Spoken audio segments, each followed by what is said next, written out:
Márcia recounts a remarkable experience from her youth when, in a rush after leaving the gym, a friend offered her a ride.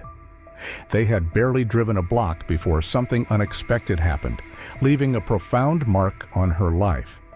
The shopkeeper of Syrian descent believes that sharing her story is a way to show people that there is something beyond ordinary life. Hello, I'm Marcus, and it's a pleasure to welcome you to Beyond the Life We Live. I hope you feel at home and take in the lesson from the story we're about to share. While you're here, don't forget to like this video and subscribe to the channel. It's incredibly important to us and helps bring more impactful stories to you.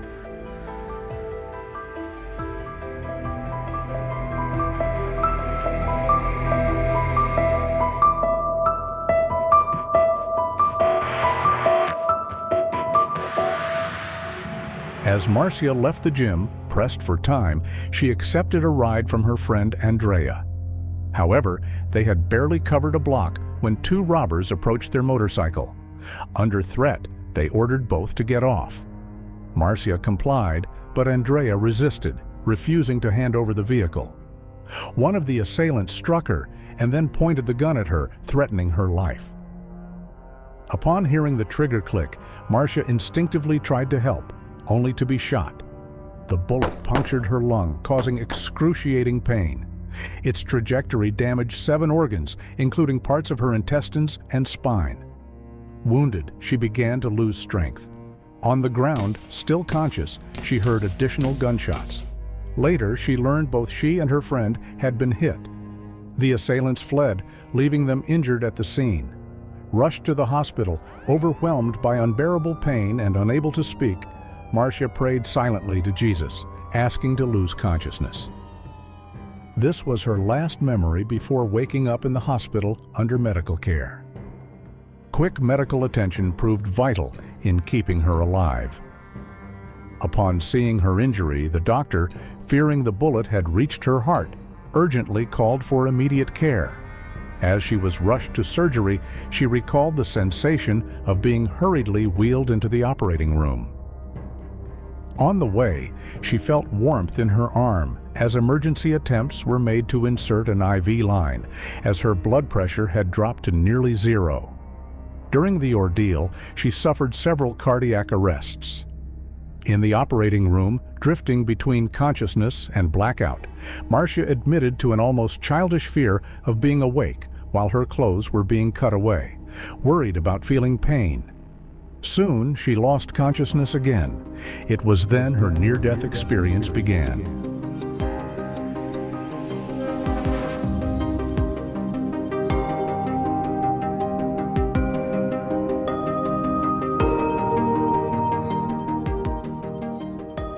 Márcia found herself in a corner of the room, hovering above, observing everything. Although she couldn't see her body directly, she instinctively knew it was hers under the doctor's care. The head doctor, visibly shaken, shouted that she was like a daughter to him. A colleague, attempting to calm him, said there was nothing more they could do. This scene deeply moved her. While observing from above, Márcia heard the operating room door open slowly, with a faint buzzing sound. A doctor entered, carrying a scalpel, startling her as she wondered what he would do to her body. She then saw the doctor lean over and begin to make an incision, causing blood to gush out. At that moment, everything went dark. She then found herself walking through a tunnel, free of pain. The space felt vast, and while not transparent, it allowed her to see beyond its walls. Outside, she noticed grand structures. The sense of peace she felt was absolute, a relief after the unbearable pain she had endured. It was as if all her previous suffering had completely disappeared. She vividly remembered how perfect that state was, an unparalleled experience of gratitude and serenity. As she moved forward, she noticed the presence of an uncle who had passed away, someone who had been like a father to her own father. Beside him was her grandmother, her uncle's mother. Seeing them filled her with immense joy, a happiness unlike anything she had ever felt. Beyond her uncle and grandmother, she noticed a shadowy figure whose identity remains unknown to this day. Approaching her uncle, she observed something peculiar. He seemed concerned, though not sad. Márcia, though unable to speak, questioned the reason for his expression, and he responded with a single word: Your father. In that instant, the thought of her father's suffering deeply affected her. As the eldest daughter, she felt an immediate desire to return. At that moment, she experienced intense pain in her spine, near her navel, as if it were reconnecting her to the physical world. Suddenly, everything around her, the worried look of her uncle, her grandmother's love, and her own emotions, merged into one clear realization. It wasn't her time yet. In a flash, Márcia was pulled back into her body, awakening to excruciating pain and the salty taste in her mouth. Opening her eyes, she realized she was alive, back in the hospital.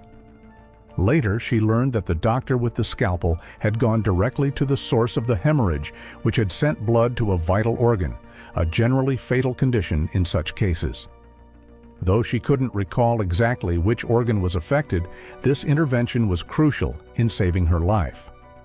Today, after her recovery, what she experienced makes her reflect on what life might be like on the other side, where those who were once part of her life now continue their journey in a life beyond life.